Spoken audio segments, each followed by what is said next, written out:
பணவீக்கத்தின் வகைகள். சரியா? பாருங்கம்மா, டைப்ஸ் ஆஃப் இன்ஃப்ளேஷன். இந்த பணவீக்கத்தின் வகைகள் நிறைய வகைகள்ல நம்ம சொல்லுவோம். அதுல ஸ்டார்டிங்ல நம்ம பார்க்க போறது சரிங்களா? பாருங்க, தவழும் பணவீக்கம். தவழும் பணவீக்கம் அப்படின்னா கிரீப்பிங். சரி, ஒரு குழந்தைய வச்சு சொல்லுவாங்க. ஒரு சின்ன குழந்தை, பச்சிலம் குழந்தைய வச்சு சொல்லலாம். ஒரு குழந்தை ஃபர்ஸ்ட் என்ன செய்யும்? கிரீப்பிங், தவழ்ந்து தான் ஃபர்ஸ்ட் வரும். சரிங்களா? மிதமான பணவீக்கம் எனப்படுகிறது. சரி, மைல்டு இன்ஃப்ளேஷன் சொல்லுவாங்க. விலைவாசி உயர்வு எப்படி இருக்கும்? 1 முதல் 3% அதிகரித்து காணப்படும். சரியா? 100 ரூபாய்க்கு வித்த பொருள் 101 ரூபாயில இருந்து 103 வரைக்கும் ஒரு பொருளை விலை அதிகரிச்சுன்னா அது சாதாரண பொதுமக்களை அந்த அளவுக்கு பாதிக்காது. சரியா? அதனாலதான் 1 to 3% வரைக்கும், சரியா, எவ்வளவுமா 1 to 3% வரைக்கும் பணவீக்கம் அதிகரித்து காணப்பட்டால் அதுக்கு தான் என்ன பேர் சொல்றாங்க? தவழும் பணவீக்கம். கிரிப்பிங், தரையோட தரையா மெதுவா வருது, இன்னும் மேல ஓட பறக்கலாம் ஆரம்பிக்கல. சரியா? இது இனிஷியல் ஸ்டேஜ். ஓகேவா? விலைவாசி உயர்வினை மக்கள் உணர முடியாது. கொஞ்சமா பொருளோட விலை அதிகரிக்கிறதுனால 1 ரூபாய் 2 ரூபாய் அன்னைக்கு பெரிய மேட்டரே கிடையாது. சரியா? அதனால அந்த சின்ன அளவுல ஏற்படுற விலைவாசி உயர்வை யார் உணர மாட்டாங்க? மக்கள் உணர மாட்டாங்க. அதுக்கு பேர் தான் தவழும் பணவீக்கம் சொல்றாங்க. இதுல மறக்க கூடாத விஷயம் என்னன்னு பாத்தீங்கன்னா, எவ்வளவு பணவீக்கம், எவ்வளவு விலைவாசி உயர்வு ஏற்படுகிறதோ அதை வச்சுதான் நம்ம கேட்பாங்க. எக்ஸாம்ல கேட்டா தவழும் பணவீக்கம் எவ்வளவு இருக்கணும்? 1 to 3% மறக்க கூடாது. சரிங்களா? ஓகே, இது பொருளாதாரத்திற்கு நல்லது. சரியா? இந்த வார்த்தையை பார்த்துக்கோங்க. லாஸ்ட் ஒரு வார்த்தை இருக்குது, இது பொருளாதாரத்திற்கு நல்லது, குட் ஃபார் எக்கனாமிக்ஸ் அப்படின்னு எக்கனாமிக்ஸ் சொல்றாங்க. எப்படிமா? நம்ம பணவீக்கம் பொருளோட விலைவாசி உயர்வுனால எல்லாருக்குமே கண்டிப்பா பிடிக்காது, ஐயோ போச்சு அப்படின்ட்டு. ஆனா அந்த விலைவாசி உயர்வு ஏற்படலன்னா என்ன பிரச்சனை வரும்? விலைவாசி, ஒரு பொருளோட விலை அதிகம்னா என்ன பிரச்சனை வரும்? சரியா? ஒரு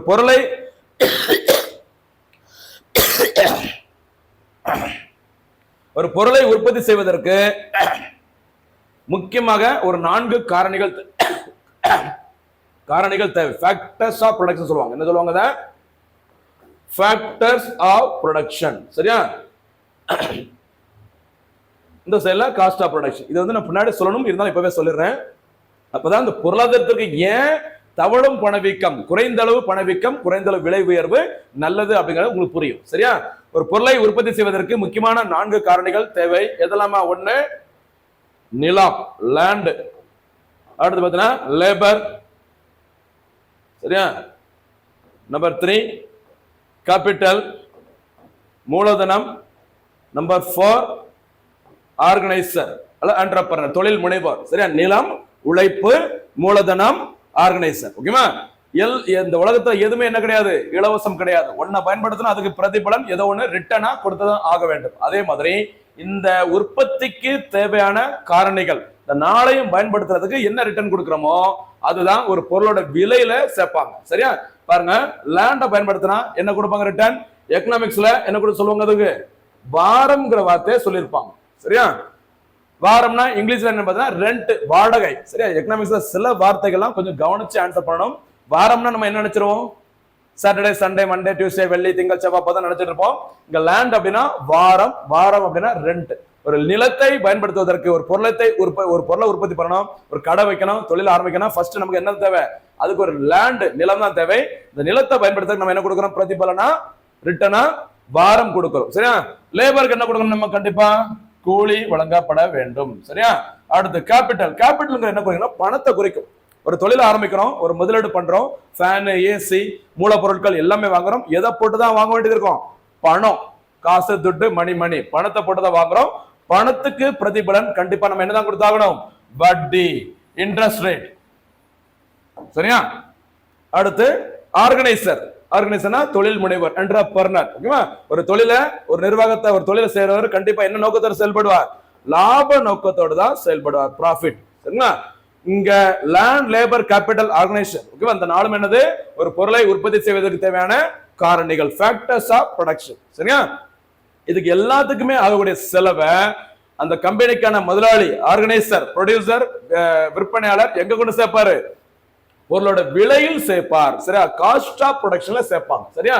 இது எல்லாம் சேர்ந்துதான் ஒரு பொருளோட விலை என்ன அப்படிங்கறத நம்ம சொல்லுவாங்க. சரிங்க? இங்க என்ன சொல்றாங்க அப்படின்னா, தவளும் பணவீக்கம் என்பது பொருளாதாரத்திற்கு நல்லது. சரியா? ஒரு சின்னதா விலைவாசி உயர்வு ஏற்படுவது எப்பவுமே நல்லதுன்னு சொல்றாங்க. ஏன் அப்படின்னா, கண்டிப்பாக ஒவ்வொரு வருஷமும் கண்டிப்பா என்ன ஆகும்? நிலத்திற்கான வாடகை அதிகரிக்கதான் செய்யும், கூலி அதிகரிக்கதான் செய்யும். சரியா? மூலதன வட்டி, லாபம் எல்லாமே கொஞ்சம் அதிகரிக்கதான் செய்யும். இப்படி அதிகரிக்கும் போது இது எல்லாத்தையும் அந்த பொருளோட விற்பனை செய்யற அந்த ப்ரொடியூசர், தயாரிப்பாளர் எதெல்லாம் சேர்ப்பார் சொன்னேன், பொருளோட விலையில் சேர்ப்பார். அப்படி விலையில சேர்க்கும் போது கண்டிப்பா யாருக்கு சின்னதா பாதிப்பு வரும், பொருளை வாங்குற அந்த கன்சியூமர், நுகர்வோருக்கு பாதிப்பு ஏற்படதான் செய்யும். இந்த விலைவாசி இவங்களுக்கான கொடுக்கிற செலவுனால ஒரு பொருளோட விலை அதிகரிப்பது ரொம்ப பெரிய லெவல்ல மாற்றம் இருந்ததுன்னா கண்டிப்பா பொதுமக்களை பாதிக்கும். ஆனா இது எவ்வளவு சொல்றாங்க, 1 to 3%. சரியா? 1 முதல் 3% வரைக்கும் தான் ஒரு பொருளோட விலை அதிகரிச்சதுன்னா கண்டிப்பா பொதுமக்களுக்கு பெரிய லெவல்ல பிரச்சனை வராது. அதே சமயத்தில் அது எதுக்கு முக்கியமானது, பொருளாதார முன்னேற்றத்திற்கு முக்கியமானது. அப்பதான் அந்த பொருளை தயாரிக்கிறவங்களுக்கு ஒரு தூண்டுதலா இருக்கும், லாபம் கொஞ்சமாச்சும் கிடைக்கும். அதனால தவளும் பணவிக்கும் என்பது பொருளாதாரத்திற்கு நல்லது. இதுக்கு இவ்வளவு எக்ஸ்பிளனேஷன் பண்ணியாச்சு. இனிமே வர்றதுலாம் ரொம்ப பெருசா தேவையில்ல, கவனமா இருங்க. சரியாமா? அடுத்த டைப் பாருங்க. சரியா? அடுத்த வகை நடக்கும் பணவீக்கம். நடக்கும் பணவீக்கம்னா வாக்கிங். சரியா? ஃபர்ஸ்ட் என்ன பார்த்தோம் நம்ம, கிரீப்பிங். குழந்தை ஃபர்ஸ்ட் என்ன பண்ணுது, தவழ்ந்து போகுது. தவழ்ந்து இருந்த குழந்தை கொஞ்ச நாள் என்ன பண்ணுது, எழுந்து நடக்க ஆரம்பிக்குது. அதே மாதிரிதான் பணவீக்கம். ஃபர்ஸ்ட் தரையோட தரையா லைட்டா மெதுவா அதிகரிக்குது பொருளோட விலை, அதான் பணவீக்கம். இங்க என்ன பாத்தீங்கன்னா பணவீக்கம் ஒற்றை விகிதத்தில், சிங்கிள் ரேஷியோல இருக்கும் விலை உயர்வு. எப்படி பாத்தீங்கன்னா 3 to 9%, 3 முதல் 9% வரைக்கும் ஒரு பொருளோட விலை அதிகரிச்சுன்னா அதுக்கு என்ன பேர் சொல்றாங்க, வாக்கிங் இன்ஃபிளேஷன். இது வந்து பொருளாதாரத்திற்கு நல்லதல்ல. கண்டிப்பா எனக்கு கிட்டத்தட்ட 10% வரைக்கும் ஒரு பொருளோட விலை அதிகரிக்குது. இந்த வருஷம் 100 ரூபாய்க்கு வித்த ஒரு நோட்டு பாத்தீங்கன்னா அடுத்த வருஷம் 110 ரூபாய், இன்னப்பா 10 ரூபாய் அதிகரிச்சிச்சு. அப்படி சொல்லும் போது மக்களுக்கு, சாதாரண மிடில் கிளாஸ் பீப்புளுக்கு கண்டிப்பா அதுல ஒரு பாதிப்பு ஏற்படாத செய்யும். இது வந்து பொருளாதாரத்திற்கு நல்லதல்ல அப்படி மாதிரி சொல்றாங்க. சரியா? அடுத்து குழந்தை ஃபர்ஸ்ட் தவழ்ந்து, அடுத்து நடக்குது, அப்புறம் என்ன பண்ணும், ஓடிப்போம். சரிங்களா? Running inflation. சரியா? ரன்னிங் இன்ஃபிளேஷன் சொல்லுவாங்க. ஓடும் பணவீக்கம். இந்த பணவீக்க காலத்துல பொருளோட விலை உயர்வு எப்படி இருக்குன்னு பார்த்தா 10 முதல் 20%, 10 to 20% வரைக்கும் அதிகரித்து காணப்படும் ஒரு பொருளோட பிரைஸ் லெவல். ஓகேவா? பொருளாதார வீழ்ச்சியை நோக்கி செல்ல போகிறது என்பதற்கான அறிகுறி. அதிகப்படியான பணவீக்கம் வர்றதுக்கு முன்னாடியான ஒரு பைத்தியம், லூசு, முத்த போகுது, முற்றி வேற ஸ்டேஜ் போக போகுதுன்னு சொல்லுவாங்கல்ல, அந்த ஸ்டேஜுக்கு முந்தைய ஸ்டேஜ்ல எது இருக்கு சொல்றாங்க, ஓடும் பணவீக்கம். பொருளாதார வீழ்ச்சி அடைய போகுது, ஏகப்பட்ட ரேட்டு, ஒரு பொருளோட விலை வந்து பயங்கரமா அதிகரிக்க போகுது, அதனால பொருளாதாரம் வீழ்ச்சி அடைய போகுது அப்படிங்கிற மாதிரி ஒரு சூழல் வர்றதுக்கு முந்தைய ஸ்டேஜ் தான் எது சொல்றாங்க, இந்த ஓடும் பணவீக்கம். அந்த ரன்னிங் இன்ஃபிளேஷன்ல பொருளோட விலை, அதாவது இன்ஃபிளேஷன் ரேட் எப்படி இருக்கும், 10 to 20% வரைக்கும் இருக்கும். சரிங்களா? அந்த சூழ்நிலைக்கு தான் ஓடும் பணவீக்கம் அப்படி சொல்றாங்க. அடுத்து பாருங்க, இன்னொரு முக்கியமான ஒரு வகை தாவும் பணவீக்கம். சரியா? தாவும் பணவீக்கம் இதை சொல்லுவாங்க இந்த கேலப்பிங் பணவீக்கம் சொல்லுவாங்க. Galloping inflation. என்ன ஒரு பேர் சொல்லுவாங்க, ஹைப்பர் இன்ஃபிளேஷன் சொல்லுவாங்க. சரியா? அதிகப்படியான ஹையஸ்ட் ஸ்டேஜ் இதுதான். ஓகேவா? இது உயர் பணவீக்கம் என்று அழைக்கப்படுகிறது.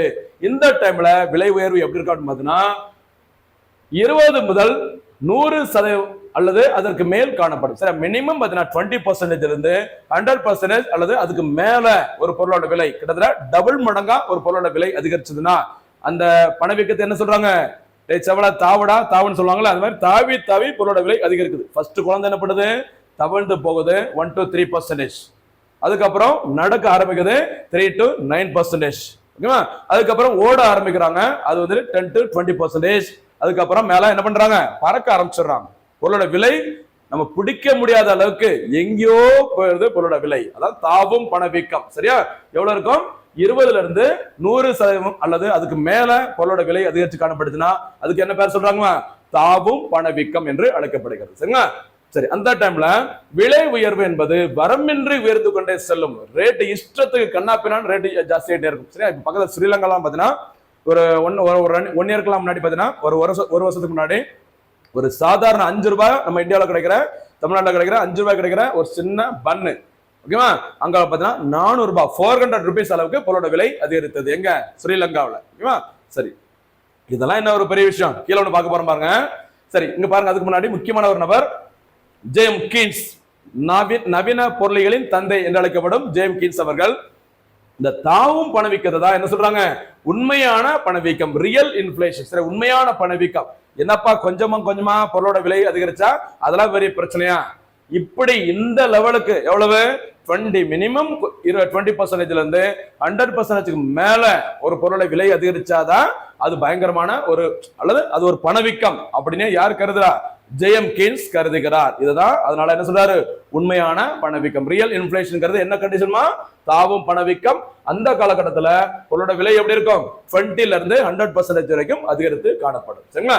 சரி, அடுத்து ஒரு முக்கியமான பாயிண்ட் பாருங்க. இது ஒரு ஜிகேல பொது அறிவுல கேட்கலாம். 21ஆம் நூற்றாண்டின் முதல் உயர் பணவீக்கம் எந்த நாட்டில் ஏற்பட்டது? ஆப்பிரிக்காவில் உள்ள ஜிம்பாப்வே. சரியா? சவுத் ஆப்பிரிக்கா, கென்யா, ஜிம்பாப்வேல இருக்குல்ல, அந்த ஆப்பிரிக்கால இருக்கிற ஜிம்பாப்வே நாட்டில் ஏப்ரல் 2007னா 2020 வேர்ல்டு கப் நடைபெற்ற 2007ஆம் ஆண்டு. சரிங்களா? 2007 ஏற்பட்டது. பணவீக்கம் பாருங்க 3714%, 3714% பொருளோட விலை அதிகரிச்சிருக்கு. நமக்கு வெறும் 100%, சரியா, 100% டபுள் மடங்கா ஒரு பொருளோட விலை. 100 ரூபாய் வித்த பொருள் 200 ரூபாய், 100 ரூபாய்க்கு பெட்ரோல் கிடைச்ச இடத்துல எனக்கு 200 ரூபாய் கிடைச்சாலே தாங்க முடியாது. இங்க எத்தனை பர்சன்டேஜ்? 100% இல்ல, 3714%. 21ஆம் நூற்றாண்டில் அதிகரித்து காணப்பட்ட நாடு இது ஜிம்பாப்வே. எந்த ஆண்டுன்னு பாத்தீங்கன்னா 2007ஆம் ஆண்டு. சரியா? கவனமா இருக்குமா, விட்டுறக்கூடாது. இது பணவீக்கத்தோட முக்கியமான வகைகள். சரியா? அடுத்ததாக ஏதாவது புரியல தெரியலன்னா கூட கேளுங்க, கண்டிப்பா கமெண்ட்ஸோட சொல்லுங்க. என்னால முடிஞ்ச அளவுக்கு உங்களுக்கு எக்ஸ்பிளைன் பண்றேன். ஒரு அது தொடர்பாக உங்களுக்கு எந்த லெவல்ல சொன்னா உங்களுக்கு புரியுமோ அதுக்கான அந்த எக்ஸ்பிளனேஷனை கண்டிப்பா நான் சிறப்பான முறையில கொடுக்கறதுக்கு முயற்சி பண்றேன். சரியா? அடுத்து தேவை அளிப்பு அடிப்படையில். சரிங்களா? ஞாபகம் வச்சுக்கோங்க, ஒரு 2 வகையான பணவீக்கம் இருக்குது. சரி, தேவை அளிப்பு அடிப்படையில நமக்கு எந்த அளவுக்கு தேவை இருக்குதோ அதை பொறுத்து பணவீக்கம் 2 வகைப்படும். அதுல ஒண்ணு என்னன்னு பார்த்தா தேவை இழுப்பு பணவீக்கம். சரியா? என்ன சொல்றாங்க, தேவை இழுப்புனா டிமாண்ட். தேவை என்ன பண்ணுது, இழுக்குது. இந்த ஏஆர் ரஹ்மான் பாட்டு என்ன இழுன்னு இழுக்குது, அதே மாதிரிதான். எதை இழுக்குது? டிமாண்ட் இன்ஃபிளேஷனை இழுத்துட்டு வருது. சரியா? டிமாண்ட் புல் இன்ஃபிளேஷன், தேவை இழுப்பு பணவீக்கம். சரியா? ஒரு பொருளுக்கான தேவை நமக்கு திடீர்னு அதிகரிக்குது. கண்டிப்பா அந்த பொருளை என்ன ரேட்டுக்கு போனாலும் வாங்குறதுக்கு ரெடியா இருப்போம். யார் பயன்படுத்திப்பா? பொருளை விற்கிற வியாபாரி பயன்படுத்திப்பாரு. அப்படி பயன்படுத்திட்டு பொருளோட விலையை அதிகரிக்கும் போது ஏற்படுற பணவீக்கம், பொருளை விலைவாசி உயர்வுக்கு என்ன பேர் சொல்றாங்க? தேவை இழுப்பு பணவீக்கம். இங்க பாருங்க, பொருட்களுக்கான தேவை அதிகமாக உள்ள நிலையில் அளிப்பு அதிகரித்தால் பொருட்களின் விலை உயர்கிறது. இதனால் ஏற்படும் பணவீக்கம் தேவை இழுப்பு பணவீக்கம். இப்போ ஒண்ணு இல்ல, இப்போ ஒரு சீசன் டைமா இருக்குது, அல்லது ஒரு திருமணம், சரி, ஒரு திருமணம் தொடர்பான ஒரு சீசன் அல்லது ஒரு திருவிழா சீசனா இருக்குது. கண்டிப்பா பெண்களுக்கு பூ தலையில வைக்கிற அந்த பூ கண்டிப்பா தேவை. பூ இல்லைன்னா கோவிலுக்குள்ள போக மாட்டேன்னு கூட சொல்லுவாங்க. சரியா? சாதாரணமா ஒரு மூலம் மல்லிகைப்பூ 20 ரூபா 30 ரூபாய் அப்படின்னு வச்சுக்கோங்களேன். திருவிழா டைம்ல கண்டிப்பா என்ன ரேட்டுக்கு வித்துருவாங்க? அதை மினிமம் 50 ரூபாயில இருந்து 100 150 ரூபாய் வரைக்கும் போகும். சரியா? அந்த பூவை விற்கிறவங்களுக்கு தெரியும், பூ வாங்கி கொடுக்கலாம் யாருக்கு அடி விழும்? வீட்டுல இருக்க புருஷுக்கு கண்டிப்பா அடி விழுந்துரும். எப்படியும் வாங்கி கொடுத்தா ஆகணும். சரியா? திருவிழா டைம்ல கொஞ்சம் கெத்தா தான் சுத்திட்டு இருக்க வேண்டியிருக்கும். நம்ம வைஃப் நம்ம வீட்டுல இருக்கவங்க கம்மியா பூ வச்சுட்டு போனா நமக்கு கெத்து குறைஞ்சு போயிடும் அப்படின்னு சொல்லிட்டு என்ன பண்ணுவோம்? என்ன ரேட்டுக்கு அந்த மல்லிகைப்பூ வித்தாலும் கண்டிப்பா பொருளை என்ன பண்ணிடுவோம்? வாங்கிடுவோம். அதான் சொல்லியிருக்கிறாங்க, நமக்கு தேவை அதிகரிக்குது. சரியா? அந்த டைம்ல எப்படியும் வாங்குவான்னு தெரிஞ்சே பொருளோட விலையை யாருக்கு அதிகரிப்பா? அந்த பொருளை விற்பனை செய்யற நபர் அதிகரிப்பார். அதனால நம்மளோட தேவை என்ன பண்ணுது? அந்த பொருளோட விலையை அதிகரிக்க இழுக்குது. அதனால ஏற்படுற பணவீக்கத்தை என்ன சொல்றாங்கன்னா தேவை இழுப்பு பணவீக்கம். அடுத்து செலவு உந்து. செலவு உந்து அப்படின்னா செலவு உந்து என்ன? இந்த வடசனை உந்து தென்சனை எந்து அப்படின்னு சொல்லுவாங்களா, அந்த உந்து கிடையாது. இது என்னது? Cost push. Cost push inflation. சரியா? பொருளோட விலை அதிகரிக்கிறதுனால, ஓகேவா, உற்பத்திக்கான செலவு அதிகரிக்கிறதுனால, ஏற்கனவே சொல்லும் உற்பத்திக்கான காரணிகள் எதெல்லாம் பார்த்தோம் சொல்லுங்க இன்னொரு வாட்டி. ஃபேக்டர்ஸ் ஆஃப் ப்ரொடக்ஷன் அப்படின்னா land, labour, capital and organisation. இந்த நாளுக்கு நம்ம திருப்பி என்ன கொடுக்கணும்? லேண்டுக்கு ரெண்ட் வாடகை வாரம், லேபருக்கு வேஜ் கூலி கொடுக்கணும். சரிங்களா? கேபிட்டலுக்கு இன்ட்ரெஸ்ட் ரேட், அந்த மொத்த தொழில் சேர அந்த என்டர்பிரனர் தொழில் முனைவர் ஒருங்கிணைப்பாளருக்கு லாபம் தேவை. இப்படி உற்பத்திக்கான காரணிகளுக்கு வழங்கக்கூடிய எல்லா பணமும் இதுல வரும். ஒரு பொருளோட விலையில், அந்த உற்பத்திக்கான செலவில் சேர்த்து அந்த செலவு எங்க சேர்ப்பாங்க? ஒரு பொருளோட விலையில தான் சேர்ப்பாங்க. இங்க என்ன சொல்றாங்க அப்படின்னா, திடீர்னு இந்த நிலத்துக்கான லேண்டுக்கான வாடகை அதிகரிக்குது, சரியா? அந்த வேலை செய்யற தொழிலாளர்களுக்கு வழங்க வேண்டிய சம்பளம் டபுள் மடங்கு ஆகுது. இது எல்லாமே அதிகரிக்கும் போது கண்டிப்பா என்ன ஆகும்? இந்த பொருளை உற்பத்தி செய்வதற்கான செலவு அதிகரிக்கும். செலவு அதிகரிச்சா அது யார் தலைவர் தான் கண்டு கட்டுவாரு? அந்த பொருளை தயாரிக்கிறவர். இந்த பொருளை யார்கிட்ட விற்பனை செய்யறோமோ நம்மளுடைய பொதுமக்கள்கிட்ட தான் அந்த பொருளோட விலையில சேர்த்து பொதுமக்கள்கிட்ட தான் அந்த தலையில தள்ளி விடுவாங்க. அதனால பொருளுக்கான உற்பத்திக்கான செலவு அதிகரிக்கும் போது பொருளை உற்பத்தி செய்வதற்கான செலவும் அதிகரிக்கும். செலவு அதிகரிக்கிறதுனால, உற்பத்திக்கான செலவு அதிகரிக்கிறதுனால ஒரு பொருளோட விலை அதிகரிப்பது என்ன சொல்லுவாங்க? செலவு உந்து பணவீக்கம். வேற வழியே கிடையாது. ஒரு பொருளை உற்பத்தி செய்வதற்கான செலவு அதிகரிக்கும் போது அது கண்டிப்பா என்ன செஞ்சுதான் ஆகணும்? பொருளோட விலையை அந்த வியாபாரி அதிகரிச்சாதான் அவர் தாக்கு பிடிக்க முடியும். அதான் சொல்றாங்க, உற்பத்தி காரணிகளின் அந்த நிலம், உழைப்பு, மூலதனம், தொழில் முனைவோர், சரிங்களா? உற்பத்தி காரணிகளின் உற்பத்தி செலவு அதிகரிப்பதால் பொருட்களின் விலை அதிகரிக்கிறது. இதனால் ஏற்படும் பணவீக்கத்துக்கு தான் என்ன பேர் சொல்றாங்க? செலவு உந்து. அப்ப டிமாண்ட் புல்னா நம்மளோட தேவை அதிகரிக்கிறதுனால பொருளோட விலை அதிகரிக்குது. அதனால ஏற்பட இன்ஃபிளேஷனுக்கு டிமாண்ட் புல் இன்ஃபிளேஷன். சரியா? டிமாண்ட் புல் அதுவே நம்மளே இழுத்துக்கிறோம். வேலையில போன ஓனான எடுத்து நம்மளே வெட்டிக்குள்ள விட்டுறோம். இதுல தேவை இழுப்பு பணவீக்கத்துல. இது காஸ்ட் புஷ். இது யார் சைடுல இருந்து வருது? அந்த பொருளை தயாரிக்கிற தயாரிப்பாளர், ப்ரொடியூசர் சைடுல இருந்து வருது. கவனமா இருக்கு, சரிங்களா? இது பொதுவான இந்த தேவை அளிப்பு அடிப்படை, தேவை மற்றும் அளிப்பு அடிப்படையில் பணவீக்கம். சரியா? அடுத்த வகை பாருங்க. அடுத்து அந்த தேவை அளிப்பு ஒரு கேட்டகரி பார்த்தோம். இப்ப நம்ம பார்க்க போற ஒரு பிரிவு என்ன பார்த்தா தூண்டுதல் அடிப்படையில். சரியா? இன்டியூஸ்ட் அப்படி சொல்லுவாங்களா? இன்டியூஸ்ட், தூண்டுதல் அடிப்படையில். சரிங்களா? ஃபர்ஸ்ட் என்ன வகைன்னு பாருங்க. லாப தூண்டல் பணவீக்கம். சரியா? Profit induced inflation. சரியா? பாருங்க, ஒரு பொருளை தயாரிக்கிற அந்த தயாரிப்பாளர், வியாபாரி, அந்த கம்பெனியோட ஓனர், அவருக்கு பார்த்தீங்கன்னா ஒரு பொருளுக்கு 10 ரூபாய் லாபம் கிடைக்குது. சரி, 100க்கு 10 ரூபாய் லாபம் கிடைக்குது. திடீர்னு பார்த்தீங்கன்னா அவருக்கு என்ன ஆகுது? லாப ஆசை. ஏகப்பட்ட லாபம் சம்பாதிச்சாதான் அடுத்த நம்ம முன்னேற முடியும் அப்படின்னு சொல்லி என்ன பண்றாரு? பொருளோட விலையை அதிக லாபத்துக்கு பொருளை விலையை அதிகரிக்கிறார். சரிங்களா? பாருங்க, உற்பத்தியாளர்கள் அதிக லாபம் ஈட்ட விரும்புவதால் பொருட்களின் விலையை அதிகரிக்கின்றனர். இதனால் ஏற்படும் பணவீக்கம் தான் என்ன பேரு? லாப தூண்டல் பணவீக்கம். லாப நோக்கம் அதிகரிச்சனாலே கண்டிப்பா பொருளோட விலை அதிகரிக்கும். அதனால பொருளோட விலை அதிகரிக்கிறனால ஏற்படுற பணவீக்கத்தை என்ன பேரு? லாப தூண்டல், ப்ராஃபிட் இன்டியூஸ்ட் இன்ஃப்ளேஷன். அடுத்து கூலி தூண்டல் பணவீக்கம். சரிங்களா? கூலி, வேஜ் இன்டியூஸ்ட் பணவீக்கம். சரியா? இன்ஃப்ளேஷன். தொழிலாளர்களின் கூலி உயரும் போது, நம்ம வேலை செய்யற தொழிலாளர்களுக்கு வழங்க வேண்டிய சம்பளம் அதிகரிச்சுன்னா சும்மா கொடுத்துட்டு பொருளோட விலை அப்படியே இருக்கட்டும் சொல்லிட்டு விடுவாரா? அந்த தொழில் முனைவோர் என்ன செய்வாரு? இவங்க தொழிலாளர்களுக்கு அதிகப்படியான கூலி கொடுத்தா அதிகரிச்ச கூலியை எங்கதான் கொண்டு சேர்ப்பாரு? பொருளோட விலையில கொண்டு சேர்த்து பொதுமக்களுக்கு தான் பாதிப்பு ஏற்படுத்துற மாதிரி ஒரு சூழ்நிலையை கொண்டு வருவார். ஓகேவா? தொழிலாளர்களின் கூலி உயரும்போது செலவிடத்தக்க வருமானம் அதிகரிக்கிறது. இதனால் பொருட்களின் தேவை அதிகரித்து விலையும் உயர்கிறது. இதனால் ஏற்படும் பணவீக்கம் கூலி உந்து பணவீக்கம் சொல்றாங்க. சரிங்களா? அது ஒரு கான்செப்ட். என்னன்னு பாத்தீங்கன்னா, தொழிலாளர்களின் கூலி உயரும் போது செலவிட தகுந்த வருமானம் அதிகரிக்கிறது. இப்ப நார்மலா ஒரு தொழிலாளர், ஒரு தனிநபருக்கு மாசம் 30,000 ரூபாய் சம்பளம்னு வச்சுக்கோங்க. சரியா? அவருக்கு திடீர்னு கூலி அதிகரிச்சு 30,000 சம்பளம் என்னமாகுது? 50,000, 50,000 மாறுது. எக்ஸ்ட்ரா எவ்வளவு இருக்குது? 20,000 ரூபாய். திடீர்னு சம்பளம் உயர்வுதுன்னா கண்டிப்பா என்ன செய்வாரு? 20 நாள் வரைக்கும் ஏசி வாங்கலாமா, ஃப்ரிட்ஜ் வாங்கலாமா அப்படின்னு யோசிச்சுட்டு இருந்த அந்த நபர் மாசம் எக்ஸ்ட்ரா 20,000 பணம் வர்றதுனால அந்த ஏசி, ஃப்ரிட்ஜ், பெட் எல்லாமே புதுசா வாங்குறதுக்கு முயற்சி பண்ணுவார். சரியா? அப்படி அவருடைய கூலி உயர்றதுனால பொருட்களின் தேவை அதிகரிச்சுன்னா கண்டிப்பா அது யார் பயன்படுத்திப்பாங்க? பொருளை விற்கிற வியாபாரி பயன்படுத்தி பொருளோட விலையை அதிகரிப்பாரு. அதனால ஏற்படும் அந்த பணவீக்கத்துக்கு என்ன பேரு? கூலி உந்து, வேஜ் இன்டியூஸ்ட் இன்ஃப்ளேஷன் சொல்லுவாங்க. சரியா? அடுத்ததாக அடுத்து பாருங்கம்மா, வரி தூண்டல் பணவீக்கம், டாக்ஸ். அடுத்து என்ன பார்க்கிறோம்? Tax induced inflation. சரிங்களா? இப்போ நம்ம ஏற்கனவே பார்த்திருக்கோம், ஒரு பொருளை தயாரிப்பதற்கு அரசாங்கம் ஜிஎஸ்டி அது இதுன்னு என்னெல்லாம நிறைய.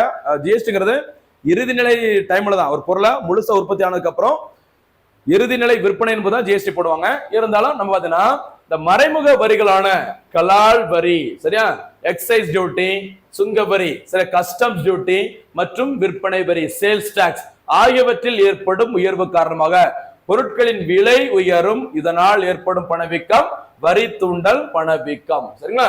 இப்ப இந்த கலால் வரின்னு என்ன சொல்லுவாங்க? கலால் வரி அப்படிங்கிறது கலால் வரின்னு என்னமா? பிட்வீன் ஸ்டேட்ஸ், மாநிலங்களுக்கு இடையே நடைபெறும் விற்பனையில விதிக்கப்படும் வரி கலால் வரி. சுங்க வரி எக்ஸைஸ் டியூட்டி அப்படின்னா சரி, கஸ்டம்ஸ் டியூட்டி அப்படின்னா பிட்வீன் கண்ட்ரிஸ். சரியா? சுங்க வரி அப்படின்னா நாடுகளுக்கு இடையே, அதாவது ஏற்றுமதி இறக்குமதியின் போது விதிக்கப்படும் வரி. அடுத்து சேல்ஸ் டாக்ஸ், விற்பனை வரி.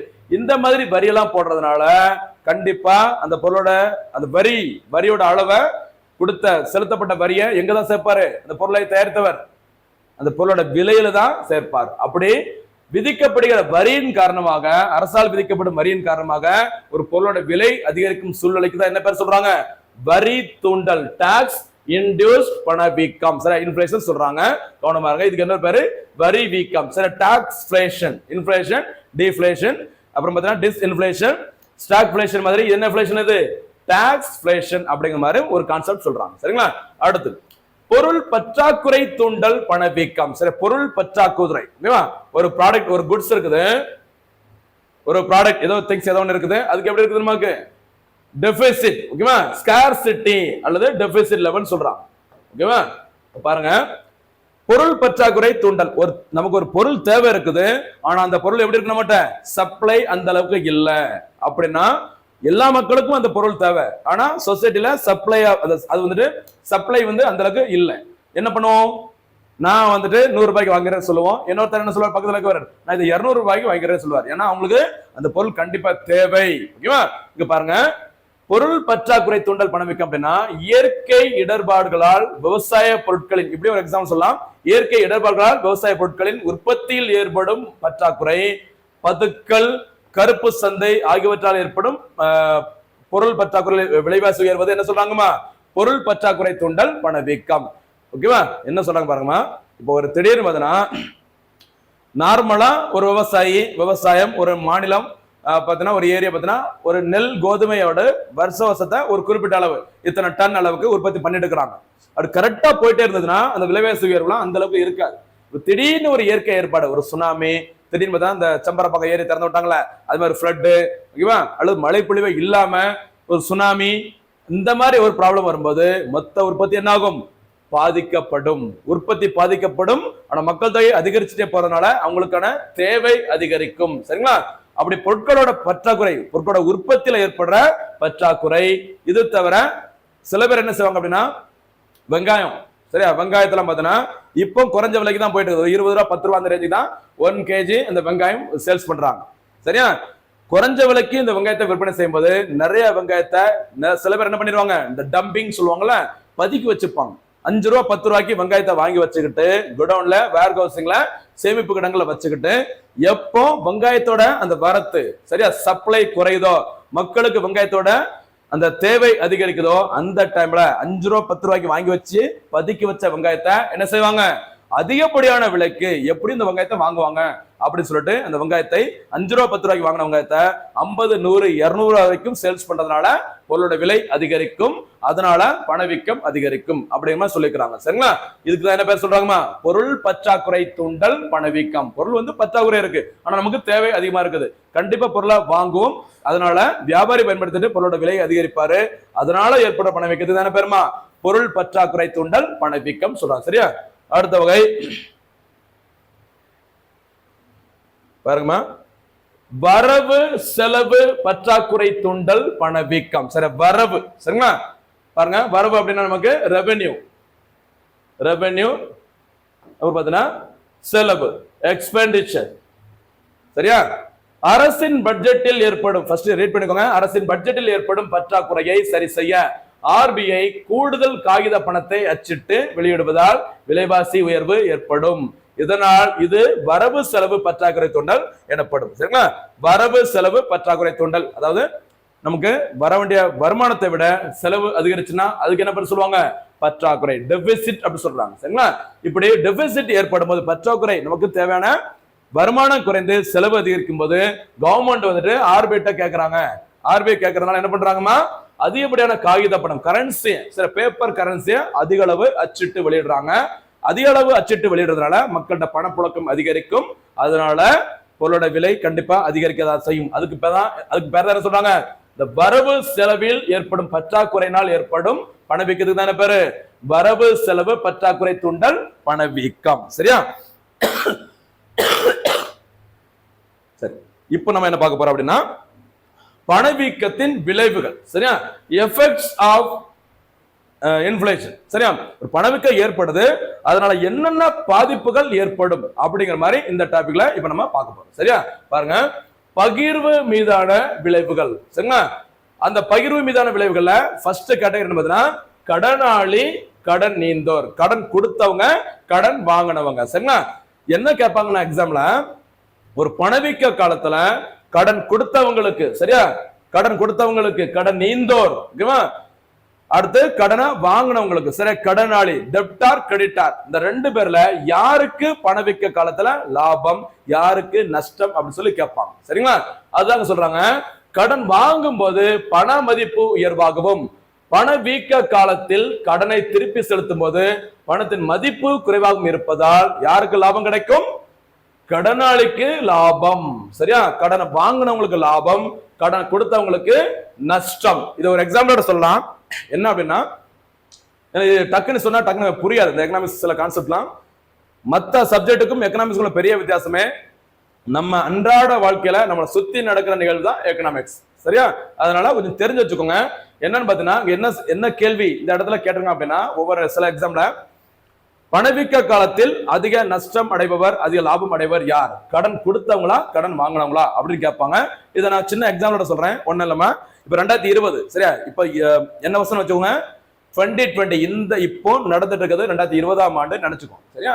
2020ஆம் ஆண்டுல பொன்வேல் பாண்டியன், ஓகேவா, என்கிட்ட ஒரு நபர், நீங்கள்னு வச்சுக்கோங்களேன், உங்களை எப்பவுமே எக்கனாமிக்ஸ் படிக்கும் போது கம்பேர் பண்ணிக்கிறோம், நீங்களும் நானும் அப்படி கம்பேர் பண்ணிட்டு ஒரு எக்ஸாம்பிளோட அப்படியே படிச்சுட்டு வந்தீங்கன்னா ஈஸியா ஞாபகம் வச்சுக்கலாம். சரியா?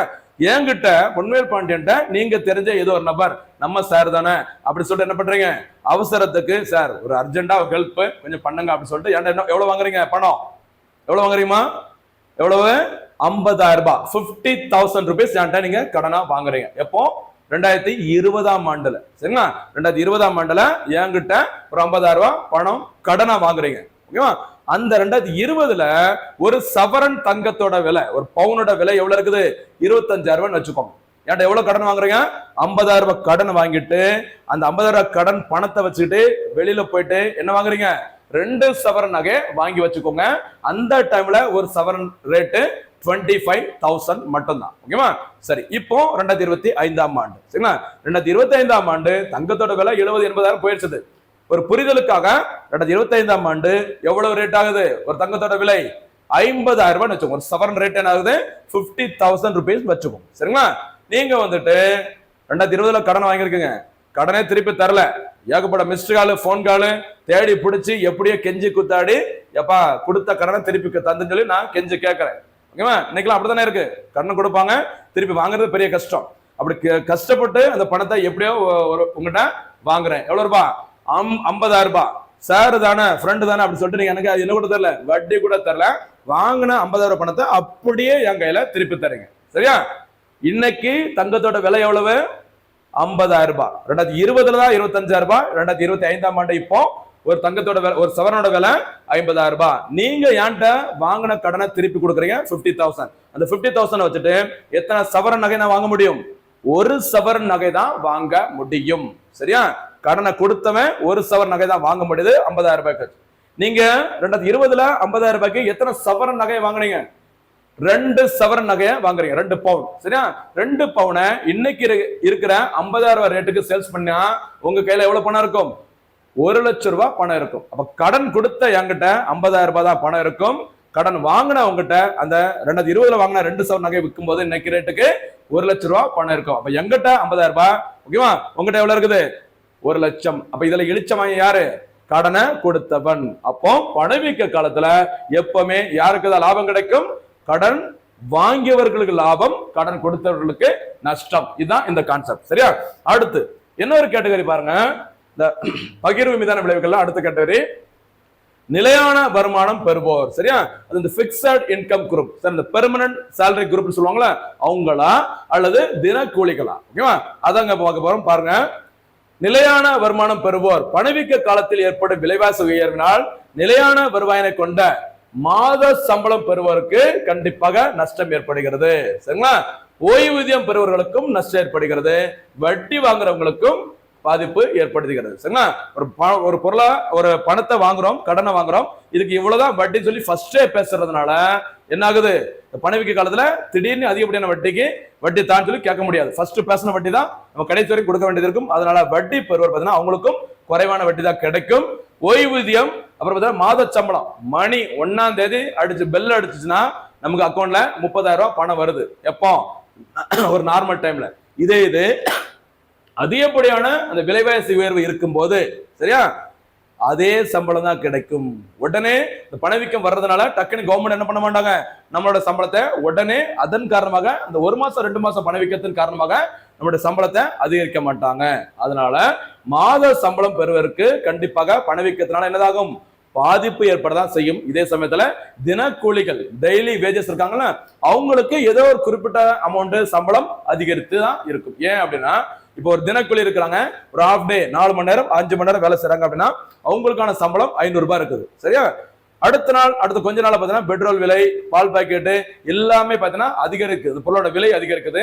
நீங்க தினக்கூலியா இருக்கிறவங்க என்ன செய்யலாம்? முதலாளி கொஞ்சம் பார்த்து செய்யுங்க, ஓகேவா? சிலிண்டர் விலையில இருந்து, பால் பாக்கெட்ல இருந்து, பஸ் டிக்கெட்ல இருந்து, பெட்ரோல்ல இருந்து எல்லாமே விலைவாசி உயர்ந்துச்சு, கொஞ்சமாச்சும் ஜாஸ்தி பண்ணி கொடுங்கன்னு சொல்லிட்டு திடீர்னு கேட்கலாம். ஏன்னா நம்மள யாரு? தினக்கூலி.